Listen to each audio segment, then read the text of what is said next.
grabar. This meeting is being recorded. Y vamos a... Ahí estamos. Ahora sí, vamos a dar comienzo oficialmente a este nuevo encuentro de Inspiradas. Para los que es la primera vez que están acá acompañándonos, Inspiradas es una iniciativa que nace con la idea un poco de promocionar nuestro arte y literatura latinoamericana, acá en Canadá, en estas tierras norteñas, y también darle una manito a este intercambio que podemos hacer entre Latinoamérica y Canadá. Como todos saben, nuestras charlas son gratuitas, porque somos estos fieles creyentes en la cultura para todos. Por lo tanto, sean todos y todas muy, muy bienvenidos. Y la idea es un poco, si nos dejan, inspirarlos a descubrir nuevas lecturas, nuevos artistas, nuevos cines, nuevas miradas, y en el caso particular de hoy, a un nuevo escritor, poeta, militante, genial, que fue en su época un poco desconocido y sin embargo con una potencia arrolladora. Esta Inspiradas es posible gracias a, como todos saben, a la colaboración y la generosidad de muchísima, muchísima gente. Los nuevos, los viejos, los antiguos, todos, son muchísimos los que nos acompañan y que nos ayudan.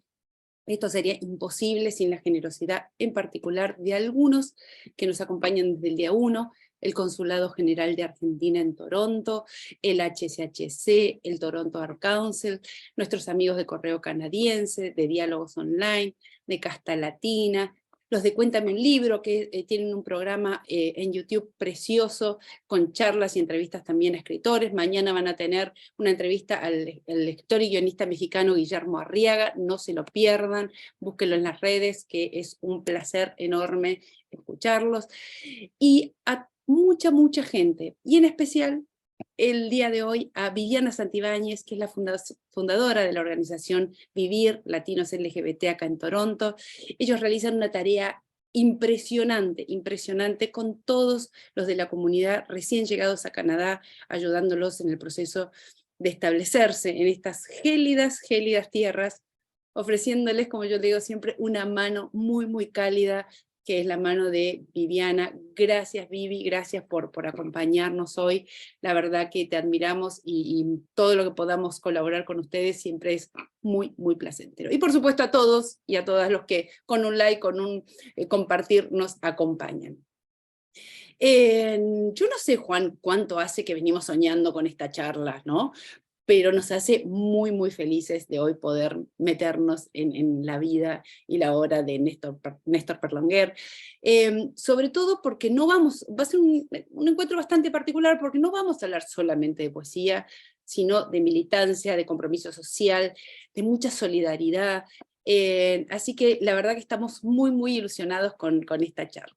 Y para arrancar, le vamos a dar la palabra a nuestro querido Gustavo Infante, cónsul general de Argentina, que nos han acompañado desde el primer momento. Gracias, Gustavo, por estar acá, y ahora sí, el micrófono es tuyo. Bueno, muchas gracias, Carolina.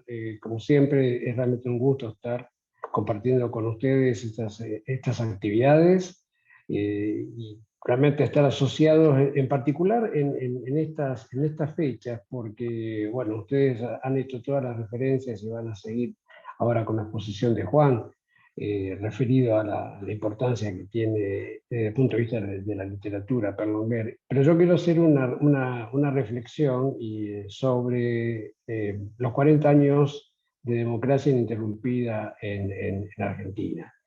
Y es simplemente para contrastar el marco que tuvo que enfrentar Perlonguer y tantos otros durante la dictadura militar que hubo en Argentina, y, como dije, contrastarlo con 40 años de democracia, con múltiples desafíos y crisis, pero también con evidentes motivos para la satisfacción y para el orgullo como argentinos y como demócratas.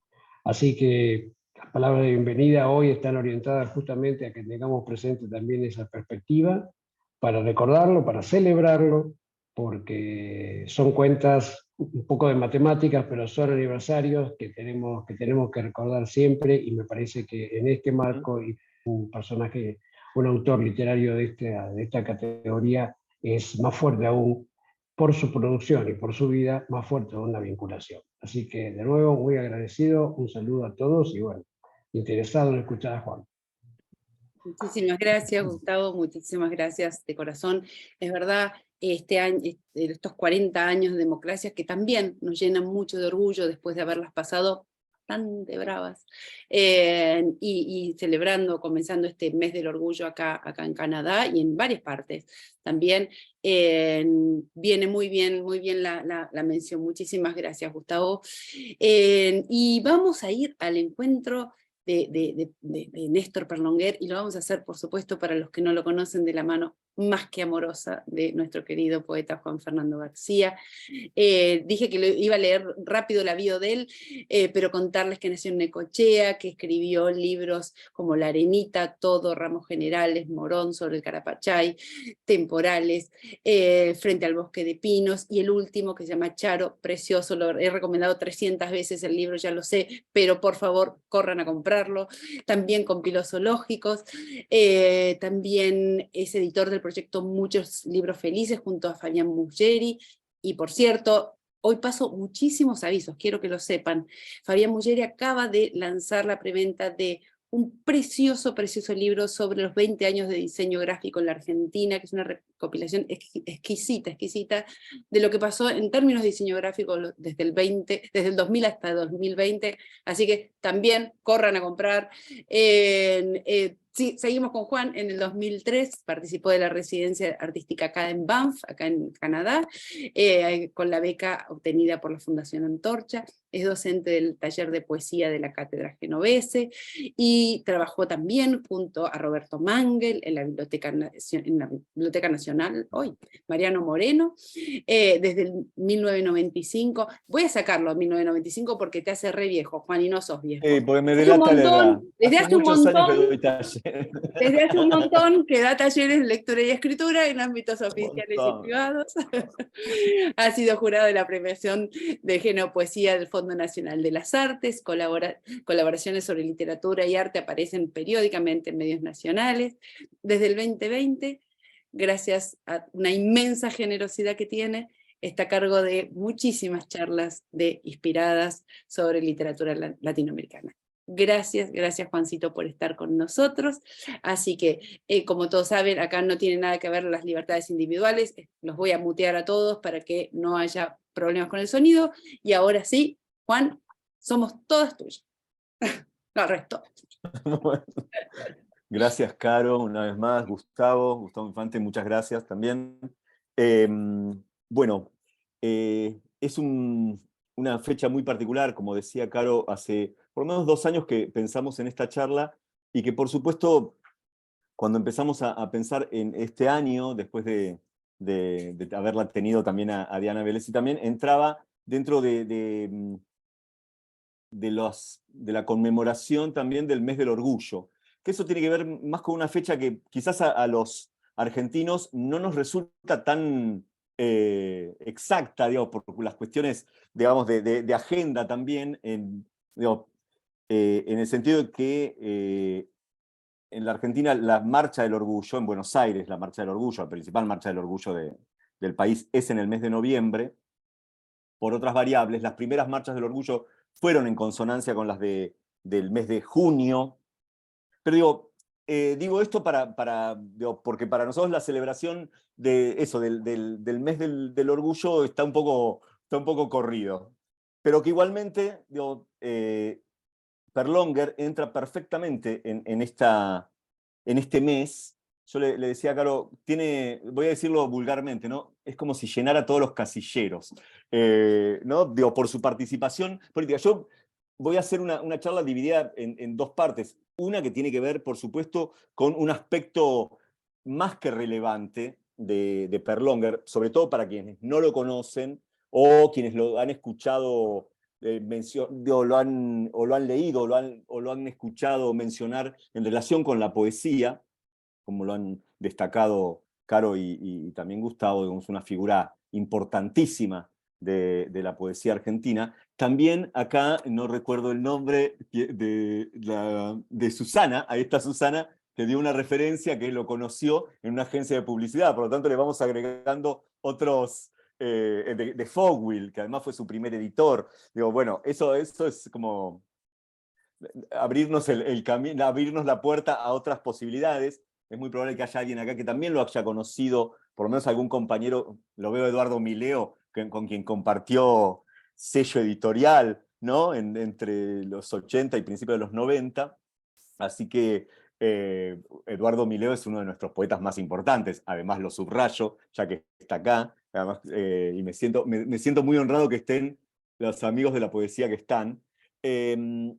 Pero el primer aspecto que vamos a destacar de Perlonger tiene que ver con un aspecto político, ¿no? Lo que vamos a hablar de política sexual de la disidencia, ¿no? Como para ponerle un nombre abarcativo, que posiblemente en los 70 o a fines de los 60 se hablara en otros términos, pero hablamos de política sexual de la disidencia para hablar de Perlonger, o sea, un aspecto político y otro aspecto estético que tiene que ver con el neobarroco. Esas son las dos líneas que voy a presentar a Néstor Perlonger. Quienes nos acompañan saben que estas charlas son, digamos, muy amplias, son conceptos muy amplios, sobre todo para quienes no conocen a estos escritores y que justamente los lleve a buscar o a indagar un poco más en estas figuras. Néstor Perlonger es una de nuestras, es una parte esencial de nuestra historia cultural, ¿no? Digo, en todo el amplio sentido, digo, no solamente en la literatura, no solamente en lo que tiene que ver con la política sexual, digo, un poco más en una corta vida y un legado muy importante. Eso me parece que es con lo que me gustaría empezar, ¿no? En este contexto internacional, justamente, la mención a los episodios de Stonewall de fines del 69 nos vienen también como anillo al dedo, porque ese es el episodio principal por el que podemos hablar del mes del orgullo, ¿no? Fines de junio del 69, un evento desafortunado en el bar Stonewall en Nueva York, en el Village, lo que hace es estallar algo que ya estaba, de alguna manera, ya estaba en el ambiente y que no era solamente privativo de Nueva York, solo que en Stonewall explota algo que ya venía siendo como alimentado por una violencia en ciernes de la que eran víctimas todo el colectivo LGTBQ+, y digamos, que encuentra en ese espacio una resistencia. Pero justamente ese episodio, cuando digo que esto también tenía que ver con algo, podríamos decir, con algo más global, ya en el 68 hay algunas agrupaciones, algunos agrupamientos voy a usar una palabra que es contemporánea a Perlonger, homosexuales, ¿no? O sea, me da como un poco de cosa decir homosexuales, pero es para poder focalizar un poco en el lenguaje de la época también, ¿no?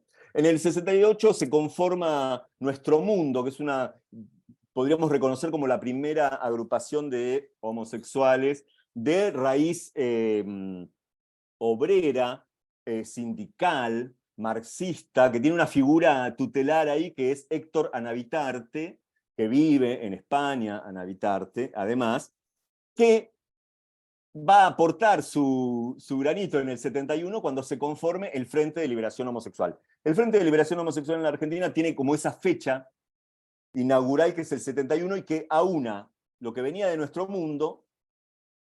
Ustedes saben que el Frente tenía conversaciones además y nexos con lo que va a ser la Unión Feminista Argentina, la UFA, digamos, todos son.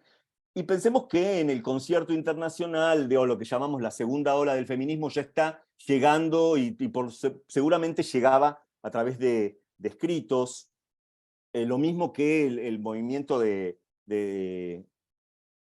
gays, que eran de gays, de homosexuales, que muchos de esos textos que se producían en Estados Unidos eran traducidos casi simultáneamente acá. En el año 71 se produce entonces la fundación del Frente de Liberación Homosexual, que tiene como un grupo ahí de cabezas visibles que son personajes reconocidos. Estoy hablando de Juan José Sebrelli, que ya tenía un trayecto intelectual, Héctor Anavitarte, que es el aporte por eso hago la mención de Anavitarte, que es un sindicalista, que es un trabajador del correo, que es marxista, que nada tiene que ver con Sebrelli, ni ayer ni hoy. Pero bueno, el aporte de Sebrelli, digamos, era podríamos decir, la mesa, el buró político del Frente de Liberación Homosexual, con Juan José Hernández también, Blas Matamoro. Estoy nombrando escritores. Ahí va a aparecer Perlonger, que va a integrar el Frente de Liberación Homosexual y arma como una rama del FLH que es el grupo Eros. Más radicalizados, ultraizquierdistas, Me encanta el nombre aparte. el grupo Eros. Bueno, de esta confluencia y también de los diálogos con la UFA, digamos, se conforma un amplio espectro ahí de discusión en el año 71. Voy a compartir pantalla porque quiero mostrar una foto. Voy a empezar al revés, voy a empezar por un contacto, ¿no? Y voy a poner en contexto. Desde el mes de febrero, con Andy Nachón, estamos curando una muestra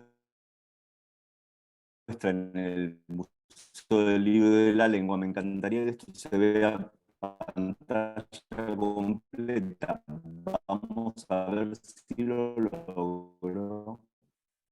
Si hubiese hecho se llama Arder en lo que ya ardiendo ardía, que es una muestra de poesía. Y ese título es una paráfrasis de un poema de Perlonger. Nombro esto para una referencia directa a Perlonger por el amor que le tenemos. En realidad digo que es una paráfrasis porque el verso no es así, pero a nosotros nos sonó así y quedó así. Arder en lo que ya ardiendo ardía. Igual podría ser perlongeriano.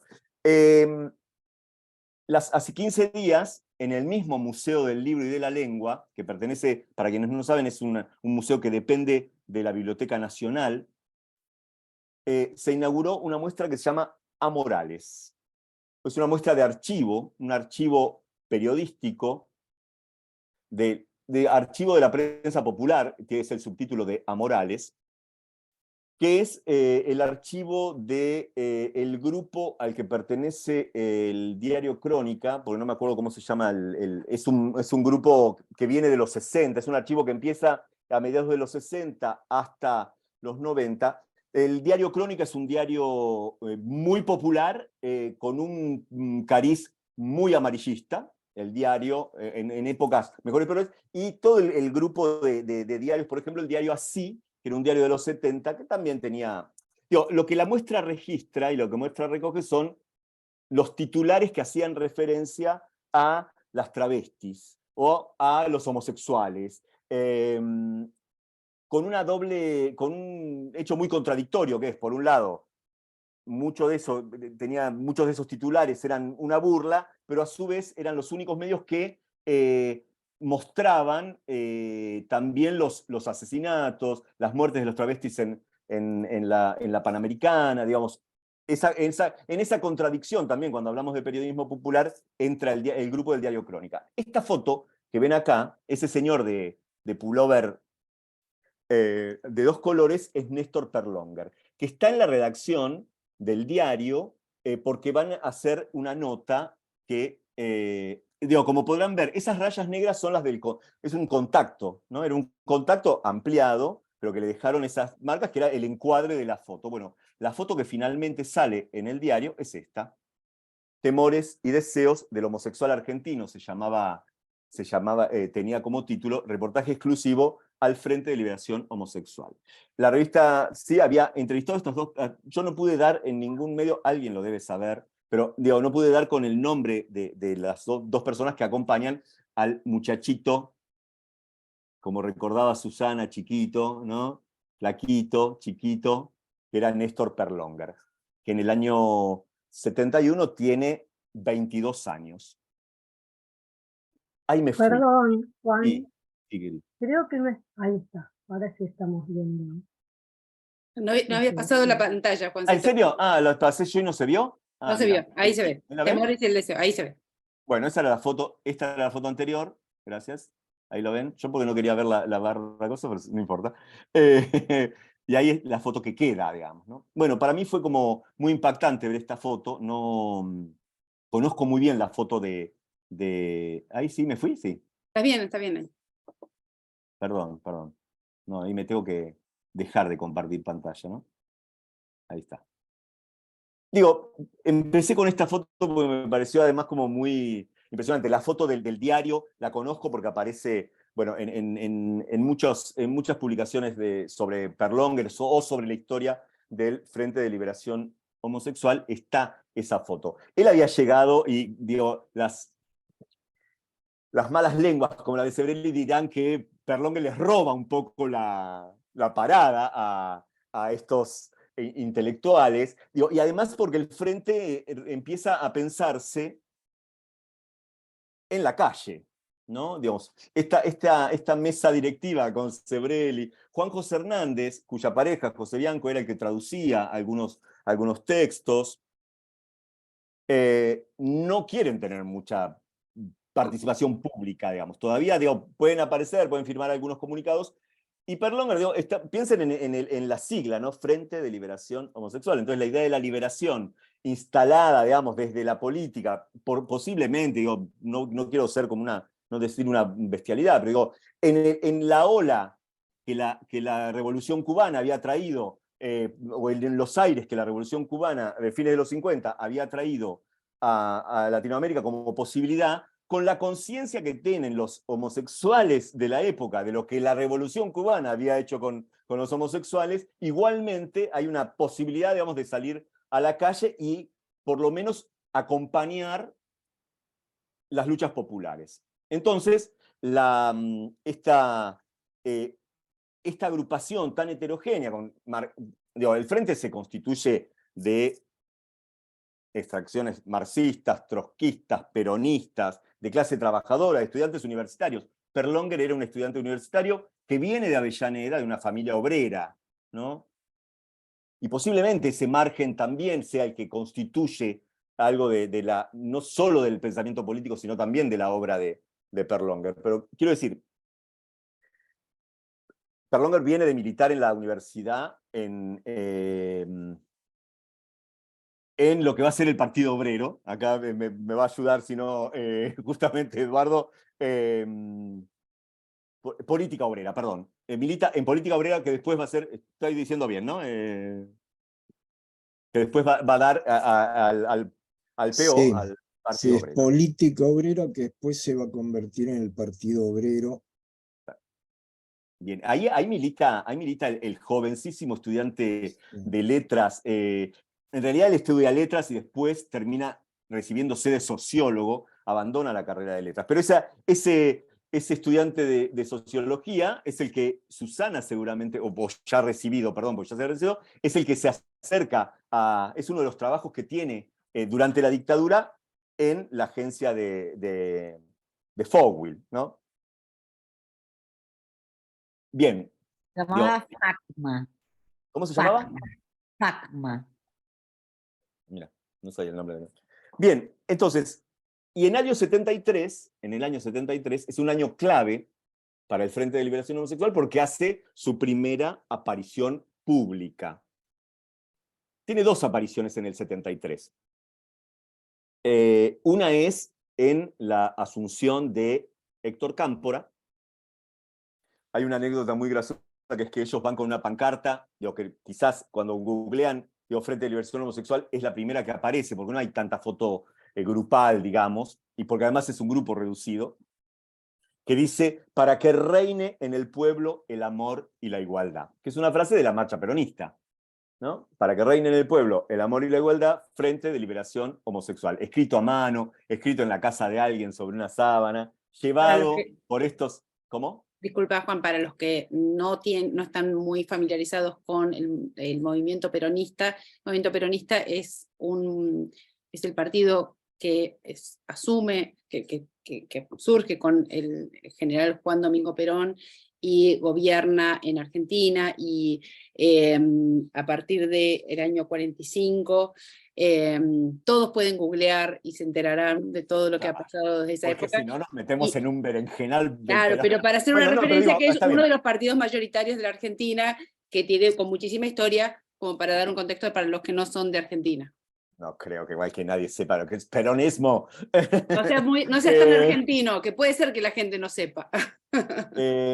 Bueno, entonces, en el año 73, después de 18 años de proscripción, digamos, vuelve con la figura de Héctor Cámpora y vuelve el general Perón a la Argentina. Estos dos son los dos acontecimientos que le permiten al frente salir a la calle. Una es ir a la plaza. Digo, la anécdota graciosa de esto es que los dejaban solos.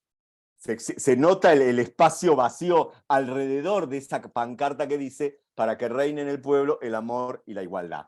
Y luego es la ida a Ezeiza, al aeropuerto internacional de Buenos Aires, a Ezeiza, donde justamente está llegando Perón, y eso es un, digo, como es un baño de sangre, digamos, el final de esa llegada. Entonces, ahí hay una frase, Perón, espero que nadie se ofenda con los términos que voy a usar, pero los tengo que usar. Juan, disculpa de nuevo, Juan. El general Perón está exiliado en España, vuelve a Argentina. Ezeiza es el aeropuerto internacional de Buenos Aires.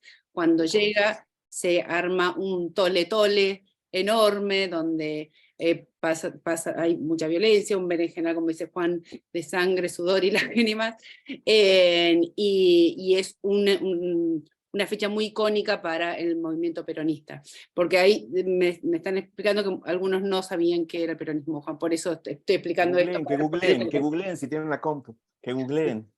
No, porque si no, digo, entiendo que pero cuando nos metemos en cuestiones históricas se abre así un abanico muy, porque además Muy es grande. como... Entonces, la respuesta de los movimientos, porque la idea de poner la frase de la marcha peronista, vamos, le explico, la marcha es una marcha netamente El cántico del peronismo.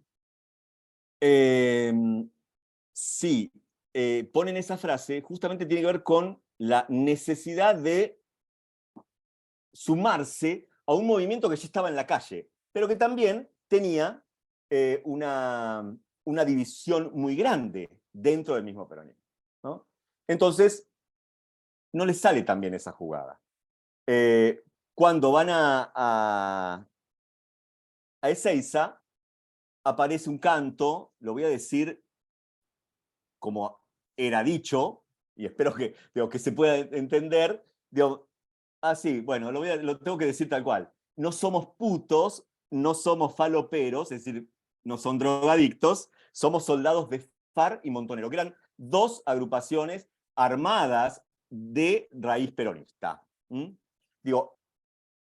Hablar del año 73 es hablar también de un momento de mucha violencia, de una violencia en ciernes que va a dar 3 años después el golpe más sangriento de nuestra historia, ¿no? Ese es el contexto en el que vamos a escribir la obra de Néstor Perlonguer. Pero hablar del Frente de Liberación Homosexual, de hablar de Perlonguer como figura central, es fundamental para empezar con el ciclo que nos va a llevar a su obra literaria, ¿no?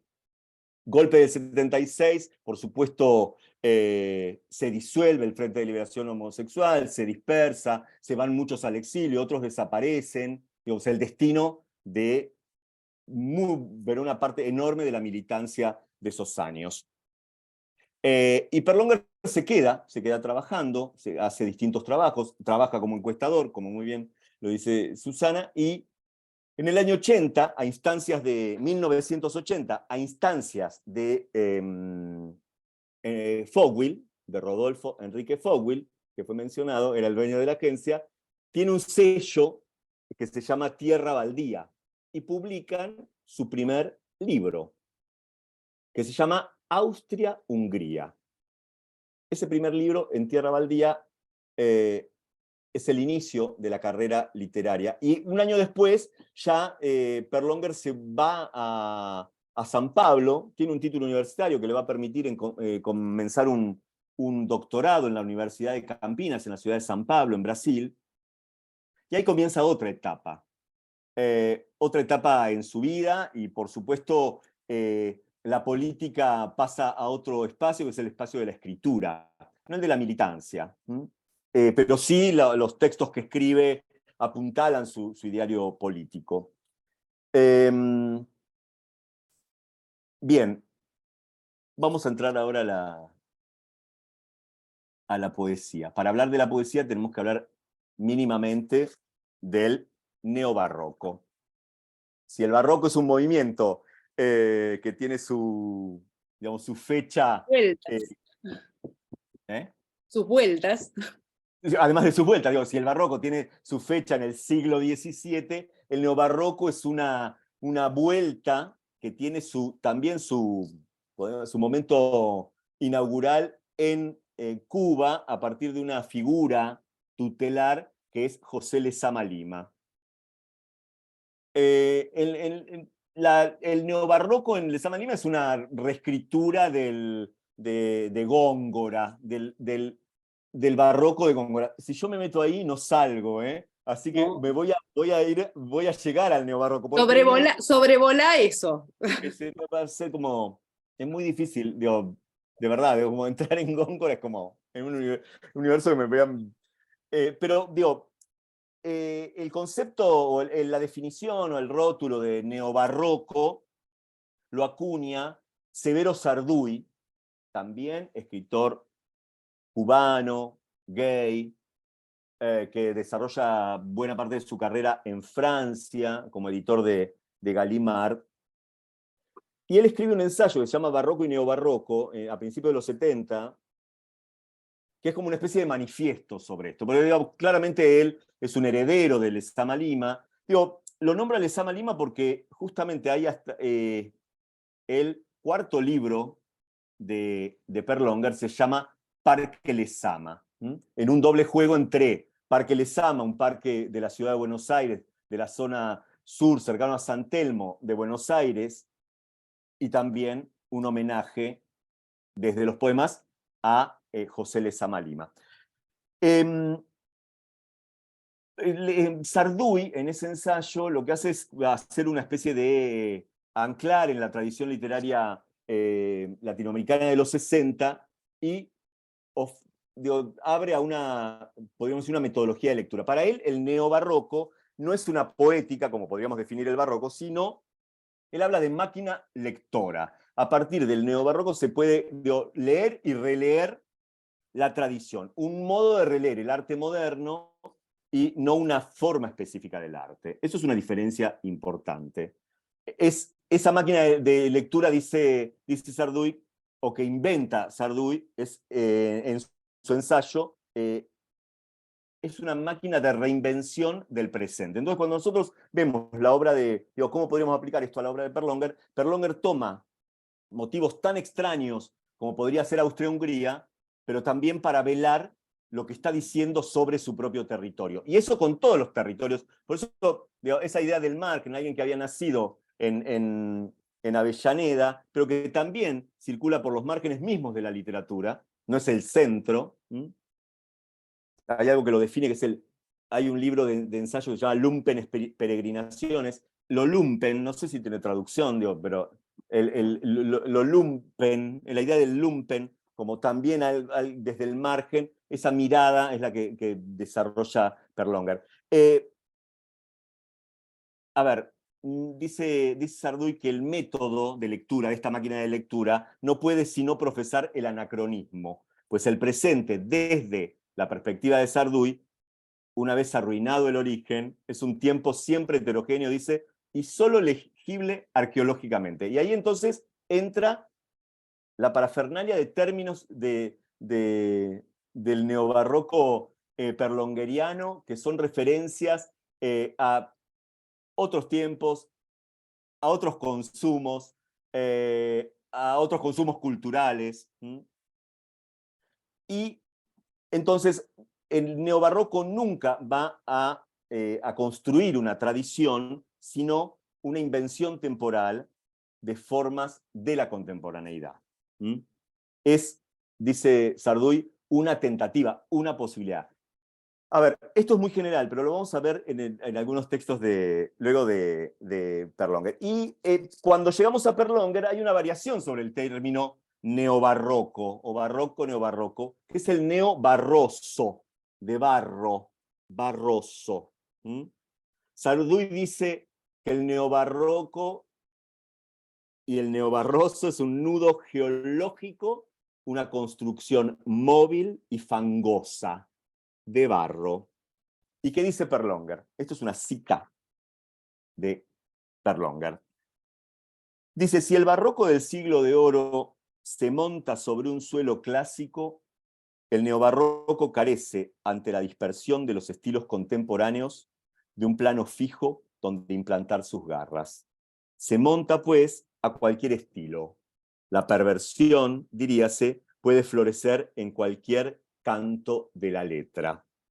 En su expresión rioplatense, la poética neobarroca enfrenta una tradición literaria hostil, anclada en la pretensión de un realismo de profundidad que suele acabar chapoteando en las aguas lodosas del río. De ahí el apelativo paródico de neobarroso para denominar esta nueva emergencia. Barroco, perla irregular, nódulo de barro. Bueno, ahí hay toda una... En esa definición tan breve también está la idea de, bueno, él tiene un libro que se llama, digamos, cuando habla de Caribe transplatino, es como si habláramos del transiberiano, digamos, lo que atraviesa. Digo, y hay algo interesante acá que dice, primero un enfrentamiento, una tradición. En la tradición del neobarroco o neobarroso perlongeriano está una relectura, por supuesto, del modernismo. ¿Mm? Y a su vez también, digo, romper con la tradición más inmediata que tiene la poesía, más contemporánea a Perlonger. A Perlonger no lo podemos leer si no es en clave política, pero esa clave política está minada de capas. Digo, en clave política porque entra en su poesía, y ahora sí entramos. Digo, yo digo Austria-Hungría, puedo cambiar Austria-Hungría y Argentina, pero claro, cuando voy a los poemas de Austria-Hungría aparece otro universo de representación. Bueno, en esas capas también está el neobarroco de Perlonger. En esas capas de sentidos, digo, supongo que si alguien atravesó la obra de Perlonger, coincidirá en que es muy difícil asir un sentido a lo que está diciendo, ¿no? Digo, porque cada lectura y cada relectura abre un panorama distinto, digo, desde un poema breve o desde un poema muy extenso, con la información que el poema trae, siempre, digo, en general el barroco tiene como eso, como una perla irregular, muchas formas de acercarse al poema. En Perlonger aparece la historia del siglo XIX, aparece la violencia del siglo XIX, por lo tanto, y aparece el cuerpo. Si hay algo que la historia argentina tiene como sino, es la historia de los cuerpos, ¿no? Desde los cuerpos que se comen cuando llega a Mendoza, hasta las desapariciones de los cuerpos en los años 70. En esa, y por supuesto en el medio entra el cadáver de Eva Perón, el cuerpo de Eva Perón, que fue, digo, eso sí no necesitan ser argentinos para saberlo. No. ¿Vieron la peli? De todos ¿Alguna modos, peli vieron? Algo vieron de Eva Perón. No, digo, pero bueno, el cuerpo de Eva Perón es robado, cuando muere en el año 56, es robado y tiene un periplo infernal. lo pasean por medio planeta. De todos ¿No? modos, recordarles que desde el año 76 al 83, Argentina pasa por la peor dictadura militar que hemos pasado en nuestra historia negra argentina, y uno de los temas es la cantidad de personas desaparecidas, de cuerpos desaparecidos que suceden en ese tiempo, motivo por el cual, como bien decía Gustavo, hoy poder celebrar 40 años de democracia ininterrumpida para nosotros y para los cuerpos es algo de muchísima importancia. Quiero agregar Bien. rápidamente una cosa, Juan, si me permitís, y Caro, cuando vos mencionás, Juan, muy atinadamente lo de la fundación, la primera fundación de Buenos Aires, y cómo se los comen a todos, me parece que esto también es una cosa que marca definitivamente el ser de Buenos Aires y por lo tanto el ser de toda la Argentina, ¿no? Y después, como se ha dicho, el cuerpo de Rosas, el cadáver de San Martín, el cadáver de Eva Perón, y siguen los cadáveres. Tenemos ¿No? una historia necrofílica interesante. Que bueno, aparece eso en Perlonger, aparece en su poesía. ¿Mm? Eso aparece en su poesía. El primer libro, decía, es Austria-Hungría. Podríamos leer un poema. Austria-Hungría, Tierra Baldía. Tuvo una corta vida y pocas ediciones, pero hay dos libros fundamentales para la poesía de, vamos a llamar, la segunda mitad del siglo XX, para ser amplios y generosos, que publica Fogwill. Uno es Austria-Hungría de Perlonger. Luego de Austria-Hungría, todos los libros que va a editar Perlonger, salvo el último, el chorreo de las iluminaciones, que aparece cuando él muere en el mismo año 92, todos los demás fueron editados por Último Reino, la editorial más importante junto a Libros de Tierra Firme de poesía argentina a partir de la década del 80 en adelante, la editorial más importante de poesía argentina. Entonces Perlonger va a editar todos sus libros a partir del segundo, de Alambres, va a publicarlos en Último Reino, hasta Aguas Aéreas. Bien, vamos a leer un poema, para que vean de lo que no voy a poder hablar casi. Bueno, voy a hacer trampa, porque iba a empezar por el primer poema que ¿me mandaste estos materiales? Claro, sí, ¿no? Tienen estos poemas, ¿no? Sí, mandé todos los materiales. Por eso. Voy a... ¿Ibas a como ya empezar por el dije, principio? ¿de qué manera se puede leer en clave, digamos, esa lectura en clave que hace que esta aparición de Austria-Hungría, de los polacos, de las murgas, lean tramposamente pensando en qué es lo que está velando, ¿no? ¿Qué es lo que no está nombrando? ¿Por qué decir Austria-Hungría puede ser decir Argentina, ¿no? ¿Qué es lo que circula ahí? Pero me quiero ir, porque si no, después me voy a quedar con ganas de leerlo, y es uno de mis poemas favoritos, que es justamente, ya que hablamos de Eva, del cadáver. Porque además, en la lectura de Perlonger, tenemos que quedarnos un poquito en que quizás sea el poema político más importante. El poema, sí, poema político, es una categoría igual que me pueden tirar con lo que quieran, pero digo, dentro de la poesía política, o por lo menos de la poesía que da cuenta de la política en tanto realidad social, digo, para hablar de la dictadura y para hablar del estrago de la dictadura, el poema Cadáveres es uno de los poemas más importantes de nuestra historia cultural. Pero, un poco antes, vamos a hablar del cadáver y de qué manera aparece esto. Digo, cuando hablamos yo hablé del margen, bueno, para hablar del cadáver de Eva Perón, también se va al margen, ¿no? El margen, lo marginal, las zonas límites, no el centro, no el centro. Pero el cadáver, leo por ahí un fragmento y ustedes me dicen, pues son dos poemas bastante largos.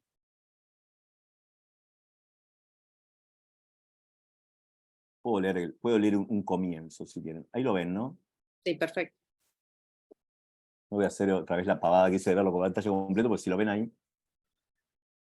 Porque además técnicamente aparece algo como dialógico ahí, que también es novedoso y que es una marca en su poesía. Tendría que dar algunos datos contextuales, pero voy a dar dos nada más. Cuando muere Eva Perón en el año 53, muere a las 20:25.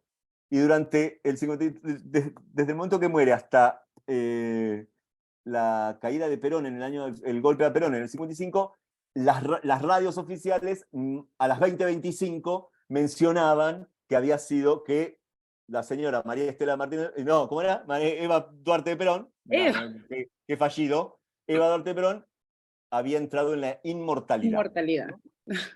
Hay mucho escrito sobre esto, la literatura alrededor del peronismo y la literatura alrededor de Eva Perón, que digo, es un personaje internacional, digo, podemos hablar de Madonna, podemos hablar de Coppi, podemos hablar de Perlonger tomando a Eva Perón, que escribe una serie de cuentos absolutamente revulsivos sobre la figura de Eva Perón. Bueno, y todo lo que se ha escrito y se sigue escribiendo sobre Eva. Pero este es el cadáver. Entonces, una mención es esa, la hora, y también Isidro Casanova, que es una localidad del Gran Buenos Aires, del conurbano bonaerense,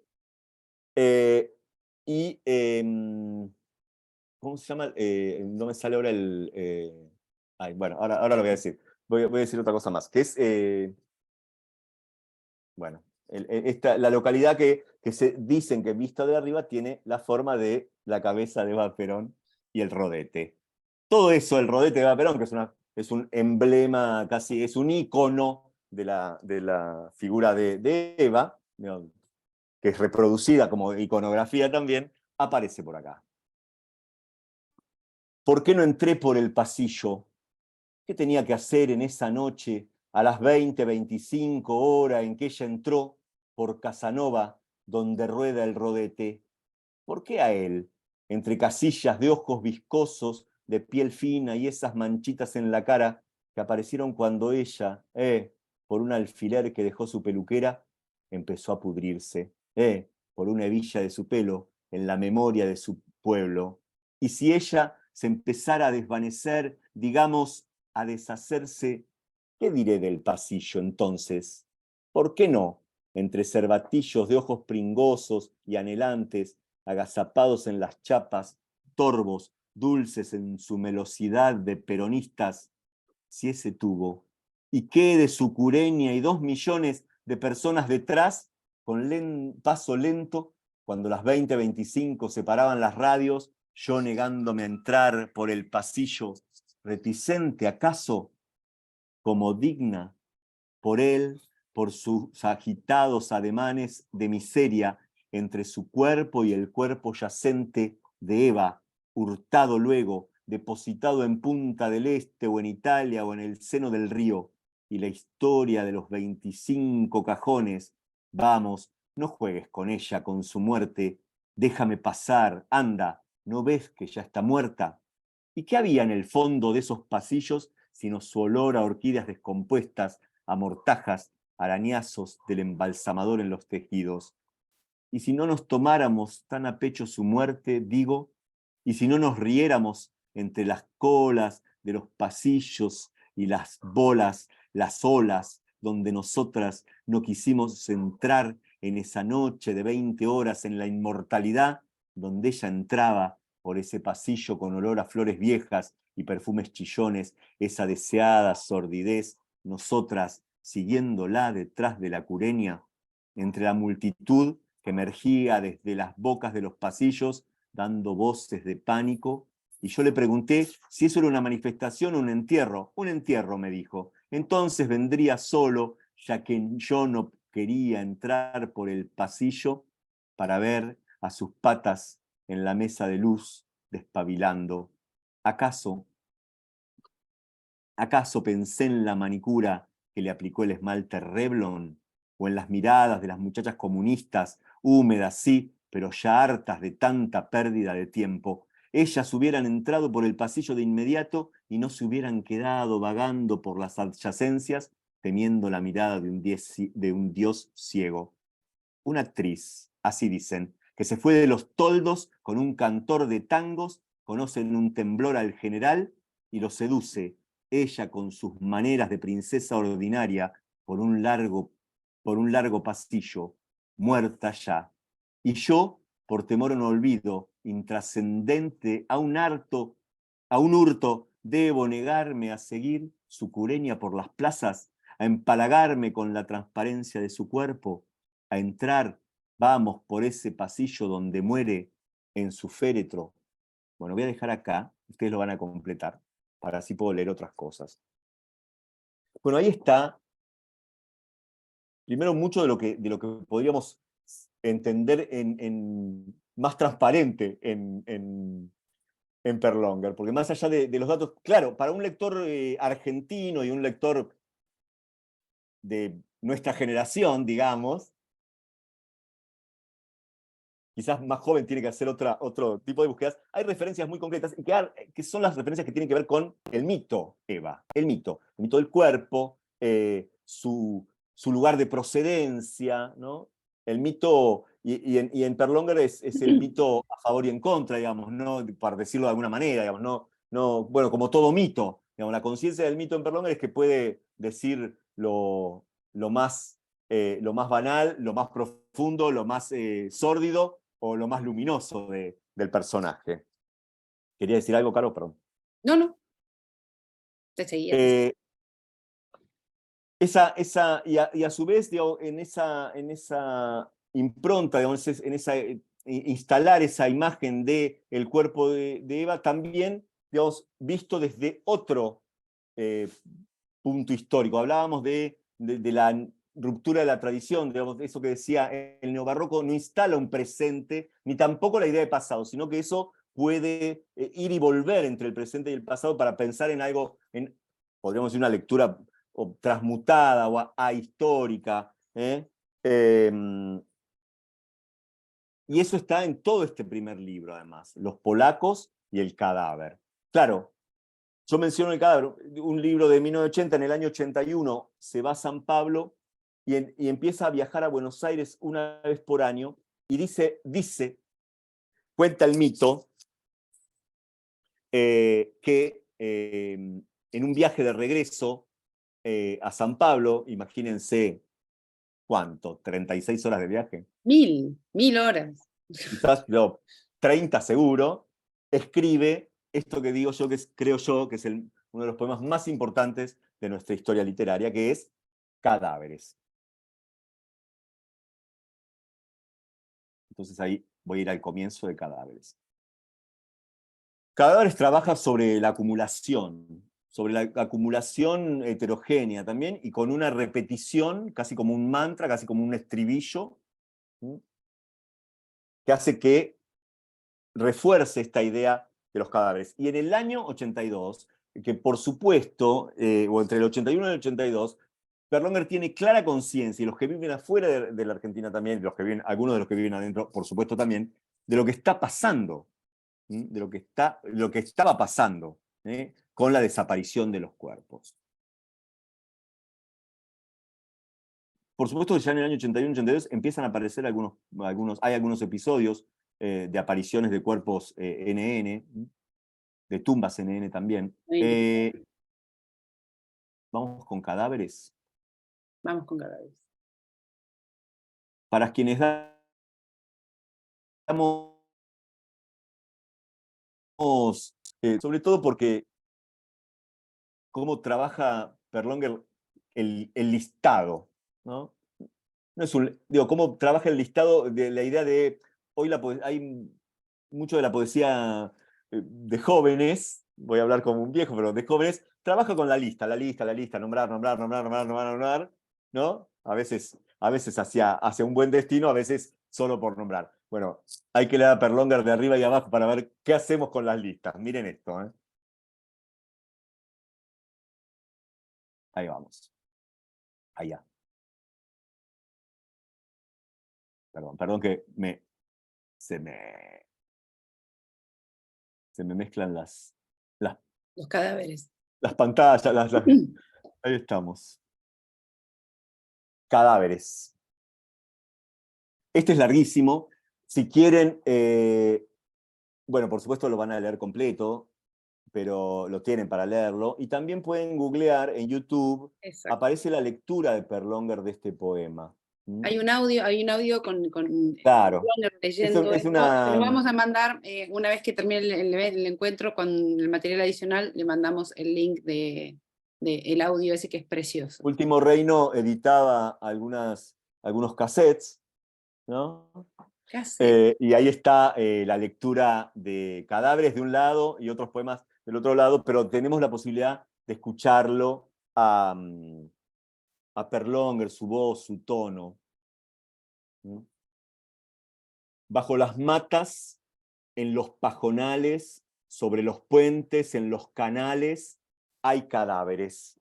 En la trilla de un tren que nunca se detiene, en la estela de un barco que naufraga, en una orilla que se desvanece, en los muelles, los apeaderos, los trampolines, los malecones, hay cadáveres. Quiero hacer una mención que es técnica. Este es un poema de casi 10 hojas. Todo este comienzo rimado no es algo característico de Perlonger, pero sin embargo hay una búsqueda de instalar este tema desde esas, ¿no? esas rimas casi obvias como pajonales y canales, o esto sí es mucho más afín al neobarroco, estas rimas internas, estos juegos sonoros entre olilla, muelle, trilla, olilla, muelle, esa rima interna. Digo, pero las rimas de final de verso son bastante raras.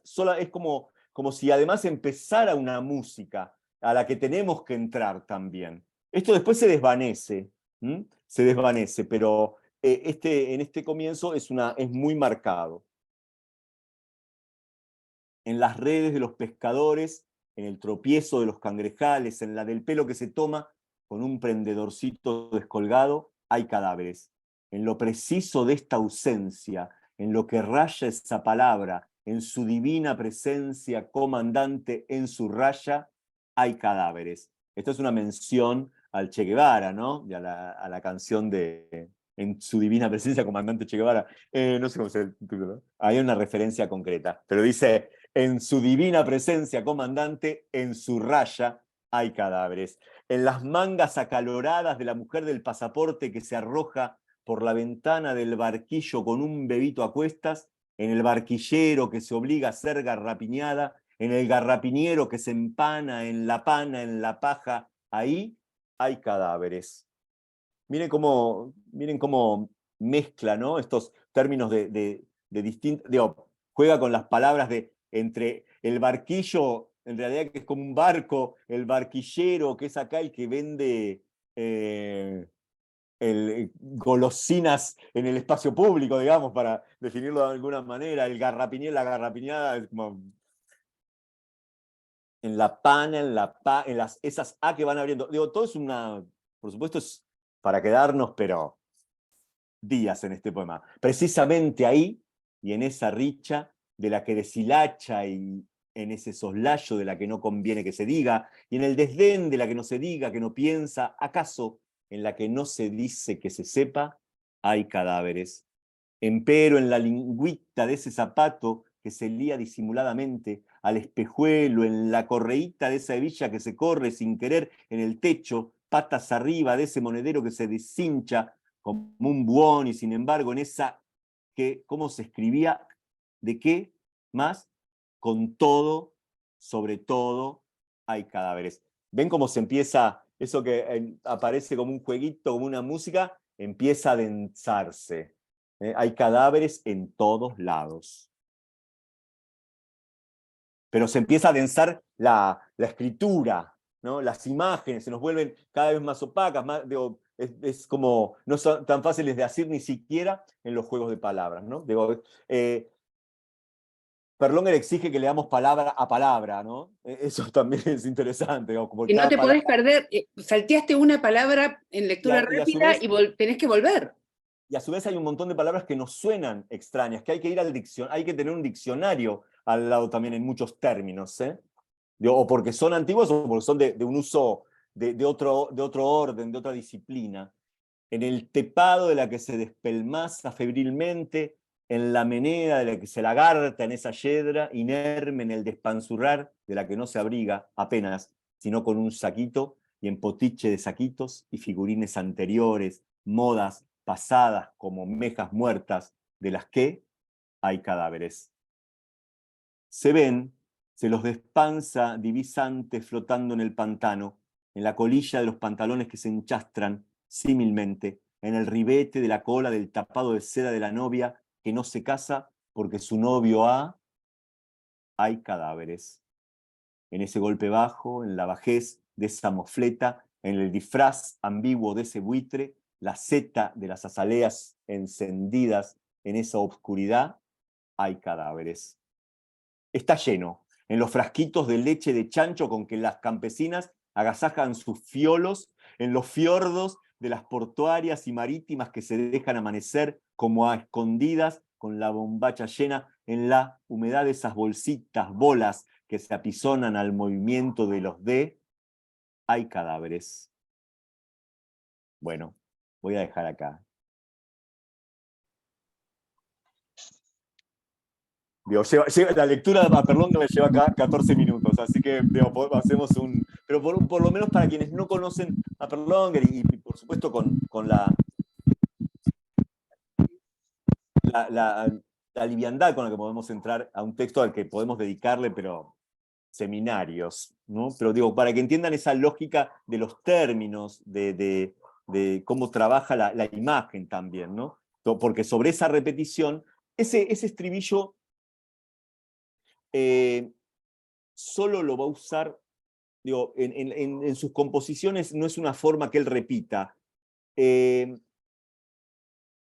A mí siempre me parece que Perlongue es de esos maestros, lo digo como, no porque vaya a cerrar, pero digo, creo que dentro de esos maestros de la literatura, esos momentos de la literatura que abren, pero que también obturan su propio estilo, ¿no?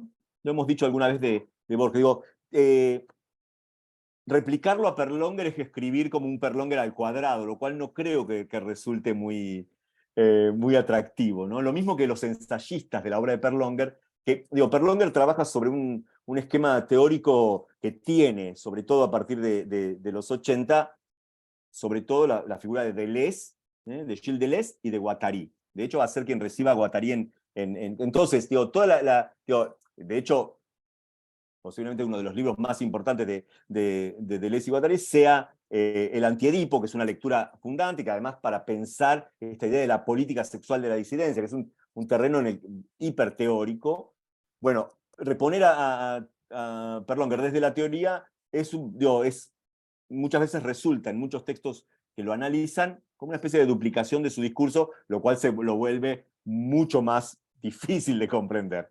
Creo que la lectura de Perlongue, la lectura poética de Perlongue, perdón, y también Deleuze es el autor del Pliegue, que es un ensayo maravilloso sobre el barroco. Pero quiero decir, la lectura, ¿cómo inteligir una lectura que por momentos puede ser tan hermética? Leyendo y volviéndolo a leer. Yo siempre digo que a mí me enseñó a leer poesía, en un sentido, Perlongue, que era desde lo que no entendía, pero que me obligaba a volver y encontrarle en la lógica del verso, en los cortes, en los requiebros del verso, un cierto sentido. Pero de esos poetas que siempre uno puede abrir y encontrarle nuevos sentidos. No hay una lectura unívoca, porque si hay una lectura unívoca de una obra como la de Perlongue, que es tan mensurable, porque son 5 o 6 libros, pero de tantas aristas, ¿no? De verdad como sí, como yo quería usar una imagen medio como de delta, ¿no? Como esos brazos hacia donde va la obra de Perlongue, desde la estética, desde la política, desde la renovación de un modo de decir la poesía en los 80, porque como lo que sucede con la literatura argentina o con la poesía argentina es que lo que se venía produciendo en los 70, para la gran mayoría es un paréntesis que recién se va a retomar en los 80. Digamos, ¿cómo hablar de la violencia? Bueno, Perlongue tiene una respuesta para eso, ¿no? ¿Qué decir? ¿No? Eso era, bien, gracias, Alfredo. El rizoma. Iba a mostrar una edición de Alambre, ya que estoy... Hoy no puedo mostrar muchos libros porque algunos de los libros de Perlongue están en la muestra del Museo del Libro y de la Lengua. Tuve que ir a retirar uno porque si no, no podía dar casi este... Esta es una edición de Alambres, no es la primera, es la segunda edición por el que Perlongue recibe el premio Boris Vian, ¿no? Un premio internacional muy importante. Pero esta edición de Último Reino, la segunda edición, la primera dice alambres como si fuera un alambre tejido, bueno, como un alambre de un campo de concentración también, ¿no? Y en este libro aparecen otros elementos de la concepción cultural o otros nombres de donde abreva culturalmente, en el siglo XIX, donde abreva Perlonger. Y es la figura de, primero, la literatura popular de Eduardo Gutiérrez, un escritor súper popular del siglo XIX, que tiene una obra muy emblemática, que es Juan Moreira. Esa es una referencia ineludible para leer a partir de Alambres. Y la otra es la figura de Camila O'Gorman. Camila O'Gorman es una mujer que pertenece a una familia patricia, estamos hablando de mediados del siglo XIX, que se enamora de un cura y que son mandados a buscar y a asesinar por Juan Manuel de Rosas, que era el presidente de la Confederación, no era todavía la Argentina un país.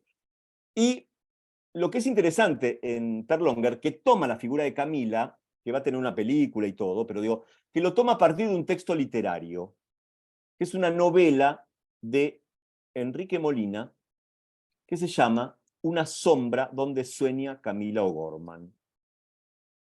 Una novela hermosísima de Enrique Molina. Poética, absolutamente poética, pero justamente digo, poética, y creo que algo de la estética de Molina lo atrae para tomar esta figura, que también es un cuerpo que es asesinado, ¿no? Fruto del amor.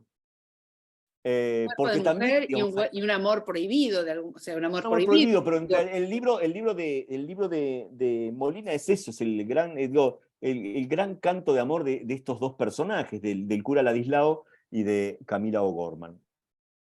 Entonces, también en una lectura que puede ir hacia la historia política del siglo XIX, porque eso más allá de la historia literaria es una historia política, también vincula el lugar podríamos pensar en el lugar del amor de las diversidades en el siglo XX, digamos. Cuando Perlonger trae esto, estos cuerpos, trae la relación está hablando del deseo, está hablando también de las posibilidades de los cuerpos disidentes o diversos, perdón.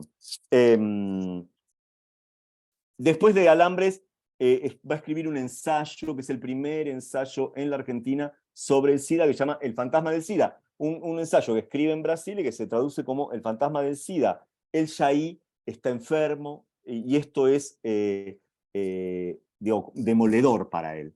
No puede, le da muchísima bronca a Perlonger estar enfermo y no poder zafar. No hay, en el año 88 no hay AZT, no hay medicación, entonces aparece ahí otras posibilidades de cura, o que lo que para él es viviendo en Brasil y todo el peso religioso y místico que tiene Brasil, va a ir hacia el culto del Santo Daime, que es un culto de la ayahuasca, que él cree que hay una posible salvación ahí. Pero de ahí va a surgir un libro, uno de sus últimos libros. Hice este paréntesis porque acá es el momento de la enfermedad de Perlonger, ¿no? Es muy impresionante pensar que murió a los 43 años, ¿no? A mí me impresiona, ¿no?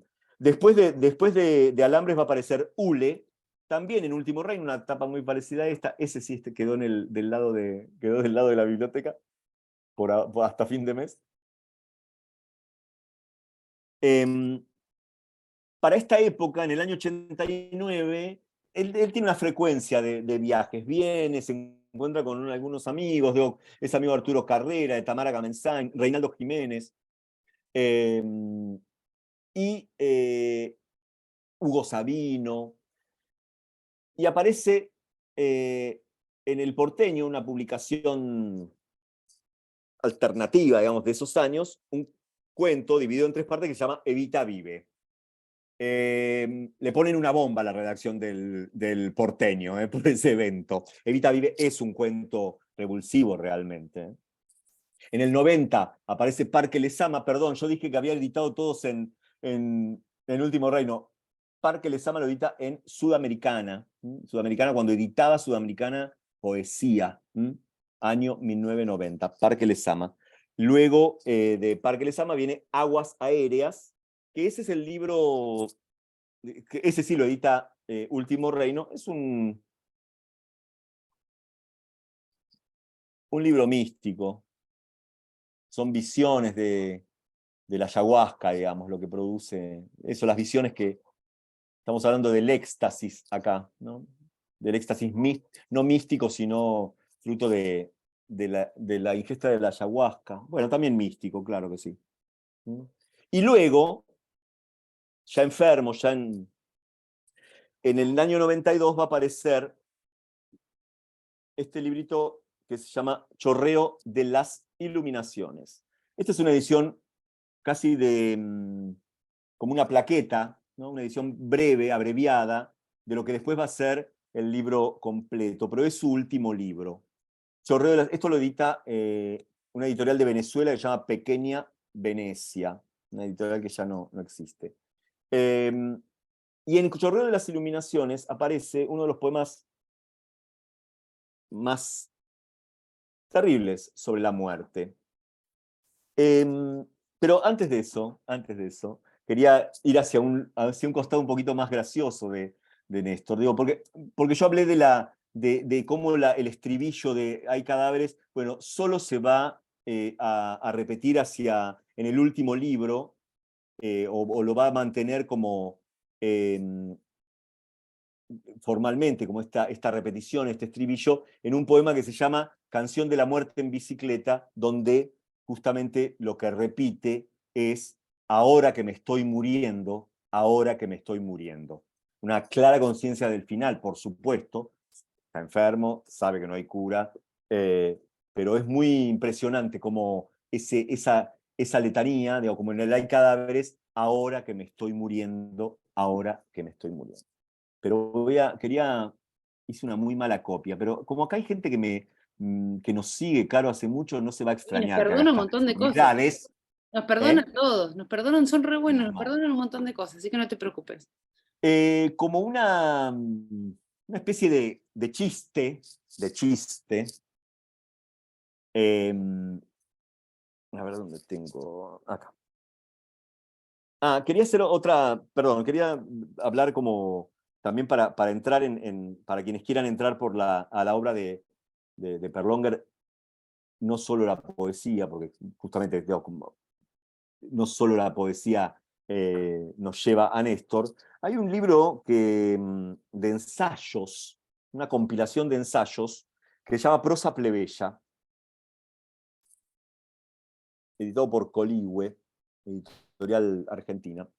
Y acá Cristian Ferrer, justamente, y Osvaldo Baigorria, dos amigos y estudiosos de la obra de Perlonger, compilan una serie de ensayos que habían aparecido, de notas periodísticas que habían aparecido en distintos medios. Y entre esas, notas, están los cuentos, hay algún poema, hay un reportaje buenísimo que había aparecido en la revista Babel, que era una revista de fines de los 80, una revista literaria. Pero había una sección en la revista Babel que eran 69 preguntas, y estas son a Perlonger, que son del año 89. Quiero decir esto. Quiero leerles esto. Hay varias cosas, por ejemplo. Le preguntan por una frase, ¿cuál es su frase de la literatura que cita con más frecuencia? Y dice una que a mí me encanta, que se supone que es de Sarduy, pero hay algunas diferencias sobre esta, que por lo menos la decía Sarduy, que dice: lo primero para hacer la revolución es ir bien vestida. Y me parece que es una buena frase que le aplica también, ¿no? Para hacer la revolución, lo importante es ir bien vestida. ¿Cómo definiría la argentinidad? Le preguntan. Estos son reportajes generales, era un cuestionario como el Proust, pero 69 preguntas. ¿Cómo definiría la argentinidad? Sería una forma domesticada, blanduzca de la extranjería, ya que uno no puede estar esquizo más que afuera, pero también un terciopelo de calles y de roces, un estado de cuerpos asaz rígido, mas cuyas emulsiones se pringan de un olor familiar, acochambrado, lo de uno. Torpor orgánico, semianimal, que lleva a echarse en los cojines conocidos aún a despecho de la pesadilla católica y los desfiles de lápidas, marmóreos caquis. Significativo que en una sociedad tan homogeneizante y controladora como la Argentina, los diferentes de todo pelaje se vean impelidos a codearse en heteróclitos reductos que mixturan punks, tránsfugas del circo, nómades de café y todo el carnaval minoritario, elaborando complicidades intempestivas entre los intersticios del panóptico, ojos de los servicios, porteros y vecinos. La Argentina de mis afectos, perdóneseme la pretensión, sería la de esas socialidades menores, una especie de Argentina menor con sus alianzas, angustias, expansiones. Es triste reconocer lo lejos que estamos. Esto lo decía en el 89. Muchos de los textos sobre, porque cuando pensamos en el Néstor militante, en el Frente de Liberación Homosexual o en el Eros, lo que abandona es esa militancia, pero sigue escribiendo sobre la realidad de los homosexuales en la Argentina.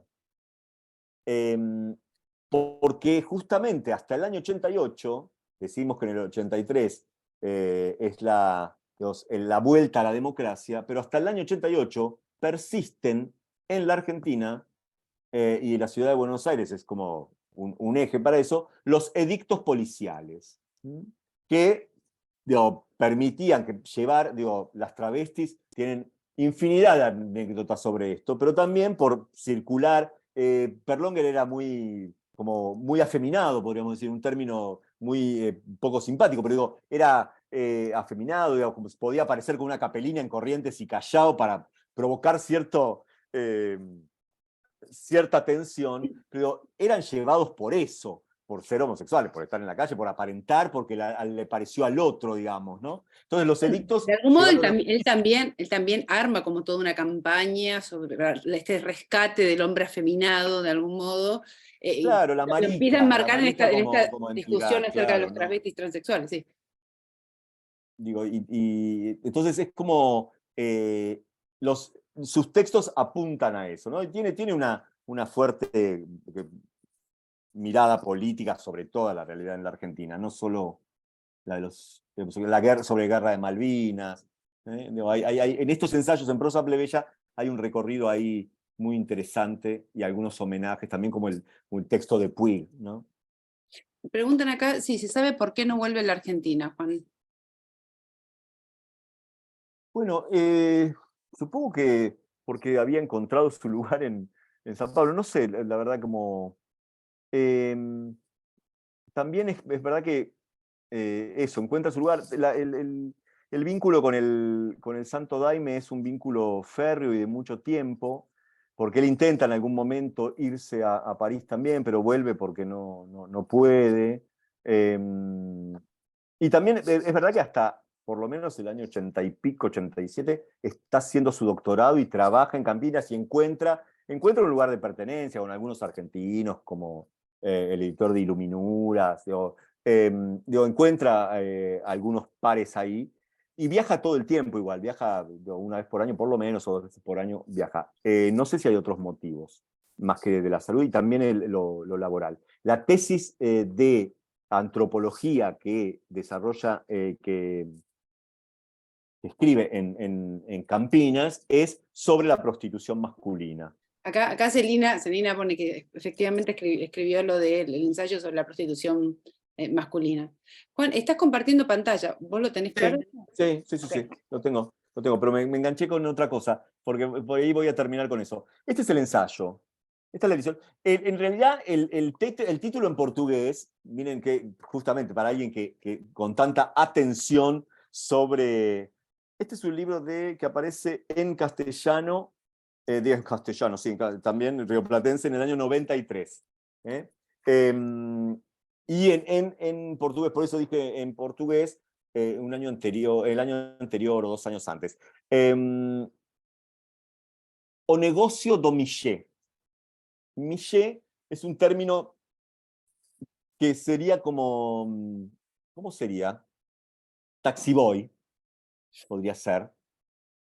Es eso, el Millet es el gato, pero también es el taxi boy, digamos. Entonces, o negocio do Millet, el negocio del Millet. Es un término muy brasilero, además, ¿no? Acá pasa a ser la prostitución masculina, que es el motivo del ensayo. Y en una edición posterior se llamó el negocio del deseo. Miren cómo llegamos del negocio del taxiboy al negocio del deseo, pasando por la prostitución masculina. Siglas es una especie de poema bufo, lo llamará él, que justamente es un texto en prosa. Esperen que lo voy a buscar en el libro mientras. Es una prosa muy graciosa sobre las agrupaciones. Es un texto del año 78, pero se va a publicar mucho tiempo después. Pero es como una especie de chiste sobre las agrupaciones que hay en los 60 y en los 70, que se definen por las siglas. Algunos van a reconocer, digamos, algunos van a reconocer algunas siglas. Este texto, después se los voy a pasar, porque me acordé hoy que siempre me resulta muy gracioso. Es imposible de leerlo y encontrar sentido, pero van a ver, al final del texto está el nombre de cada una de estas agrupaciones que reconoceríamos por las siglas, ¿no? Entonces, confías en el FRP junto a restos de la ARP, nostálgica del PVP, del FPL y, por qué no, de la UP.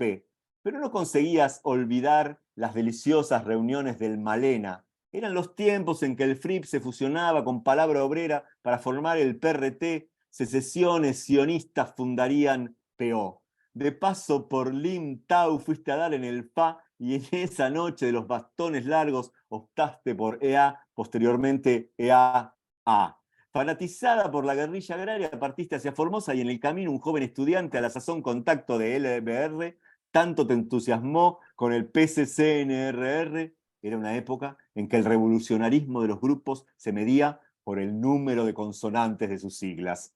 Que te afiliaste a RFIL cuando llegó el momento de votar en la iglesia, te volcaste a la TERS porque sus críticas al programa de la UAP eran perfectas. No tanto como para que en la ruptura de UP, cuando lo de las olas, te sumaras a ese en filo TAR, lo cual estuvo a punto de costarte la expulsión del Maviet. Apenas te mantuvo tu amistad con el MAR, que en cierto modo te recordaba al PSAB, antes LDA, cuando ni imaginabas que el ya descalabrado PSA devendría a la larga PSP, PST, CSA.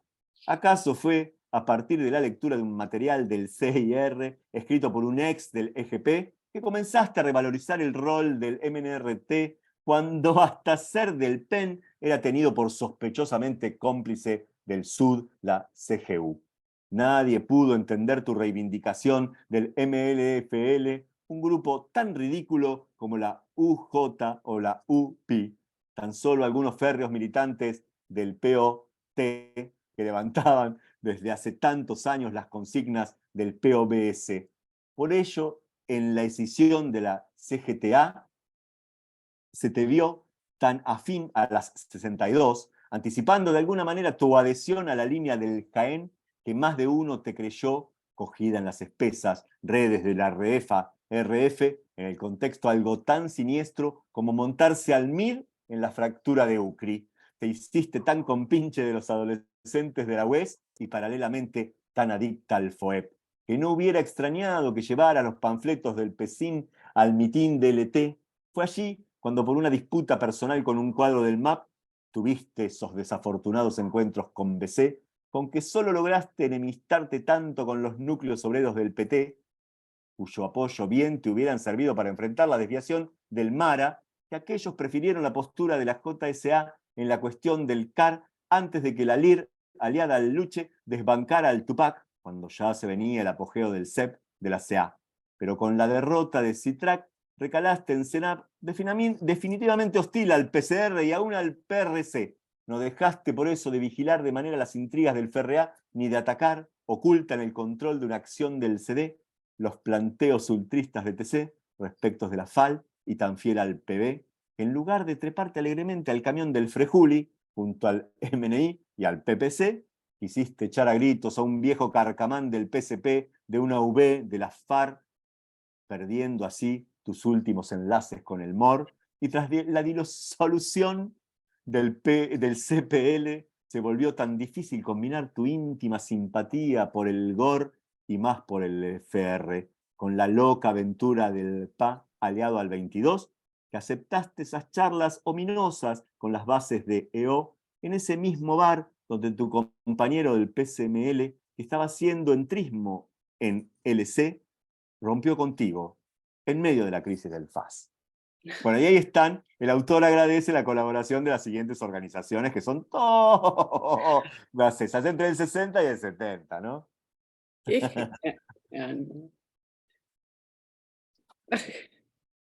el tiempo no puedo dejar de pensar, por supuesto, Susana dice, todo el tiempo no puedo dejar de pensar en Pedro Lemebel, son contemporáneos y parece que tuviesen un recorrido similar. No, eso es más joven, Lemebel, se conocieron, no creo que haya llegado a leerlo, porque en el 92 todavía Lemebel no había publicado ni una línea, por lo menos en formato libro, por ahí así escribía algunas columnas para la radio, pero no, se conocieron en Santiago o alguna vez acá, creo que en Santiago un viaje que hizo Perlonger ya enfermo, año 91, 92, pero no llegó a leerlo seguramente porque Lemebel no había publicado nada. Estaba más relacionado con la actividad performática, con las yeguas del apocalipsis, digamos. Estamos hablando de fines de los 80, principios de los 90. De todos modos, para los que gustan saber... Perdón, pero quiero decir al revés, la marca de Perlonger en Lemebel es evidente, ¿eh? Sí, sí. El año pasado, exactamente para junio, para el mes del orgullo, dimos la charla sobre Pedro Lemebel, así que están todos invitados para ir al canal de YouTube Inspiradas Cultural a escuchar cuando quieran la charla de Pedro Lemebel, que también disfrutamos muchísimo. Muchísimas gracias, Juan, por todo esto. Por favor, me quedo chico, podría estar hablando 2 horas. Podríamos estar hablando... todo fue como planeado, así que planeando, así que espero que vayan a buscarlo. No, pero por un poco de esto, sí. No, hay mucho material que quedó, además de los ensayos, está la correspondencia, un texto hermoso que se llama... Preciosa la correspondencia, preciosa. Después les vamos a mandar más bibliografía a quienes vengan. Y quería decir una mención, el tema de la dictadura y los movimientos LGTBQ, digamos, con las disidencias sexuales, la diversidad sexual. Hay un libro que acaba de salir que tiene que ver con eso y que me parece justamente lo que Gustavo decía, los 40 años de democracia, no podemos obviar lo que hizo la dictadura con los homosexuales, con las lesbianas, con las travestis, con las personas trans. Este libro, En Nunca Más de las Locas, de Matías Máximo, estoy diciendo bien, Matías Máximo, que acaba de salir hace un mes y pico. Este es un libro que continúa este relato, si quieren, de alguna manera. Gracias. Bien. Dice, antes de cerrar, Juan, ¿podés decir algo de si Néstor se pudo ver con Manuel Puig? Sí. Sí, claro, sí, por supuesto, perdón, porque yo no mencioné, claro, por supuesto. No sé si llegaron a tener relación, no creo, porque ese jovencísimo Néstor Perlonger, se encuentran en un momento en el que Puig está casi yéndose también, en el año 74. Pero claro, Puig tiene una cercanía con el Frente de Liberación Homosexual. De hecho, algunos relatos hacen que aparezca como en la mesa fundadora. Él no lo reconoce, sí que tiene un apoyo, hasta algunos dicen que un apoyo económico al Frente de Liberación Homosexual. Él no se considera, Puig no se consideraba un fundador para nada, pero sí era un tipo que podía traer también mucha información de lo que estaba pasando afuera. Se conocieron. De hecho, escribe un ensayo hermoso como homenaje a Puig Perlonger. Sí, no fueron amigos, para nada. No. También pueden encontrar en nuestro canal de YouTube la charla sobre Manuel Puig.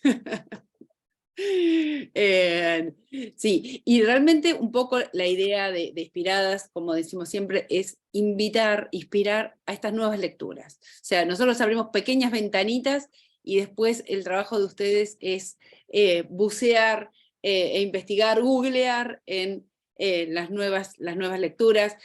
Como todos saben, está nuestra dirección de email, pueden mandarnos preguntarnos material, todo, referencias, más que felices de colaborar con eso. Les prometemos que contestamos todos los emails, a veces son muchos y tardamos un poquito, pero les prometemos que contestamos todos. Gracias, Juancito de mi alma, una vez más por esta preciosa, preciosa charla. Gracias a todos y a todas por acompañarnos en este nuevo encuentro de Inspiradas. Les recordamos que este junio se viene con 3 actividades, tratamos siempre de hacer 2, pero este mes como decía antes, se nos corrió el calendario y vamos a tener 3 charlas. El próximo 19 de junio, Tiempo de escritoras, vamos a hablar de escritoras contemporáneas con Eugenia Sicabo, y para cerrar el mes, el 28 de junio, vamos a tener la charla sobre crítica de cine con Roger Cosa y el director de cine Andrés Ditela. Así que nos vamos a dar ese pequeño gran lujo de tenerlo a Andrés Ditela entre nosotros. Gracias a todos y a todas por acompañarnos. De corazón, son una caricia al alma. Y les prometemos que les mandamos un PDF con todas las referencias de todos los libros que Juan esta noche me va a mandar las fotos y vamos a armar el PDF y Anoche no. mañana, y se los vamos a mandar Mañana. mañana. La charla va a quedar grabada en nuestro canal de YouTube y una vez más, gracias, gracias, gracias a todas y a todos por acompañarnos. Adiós. Muchas gracias. Gracias. Chao, gracias.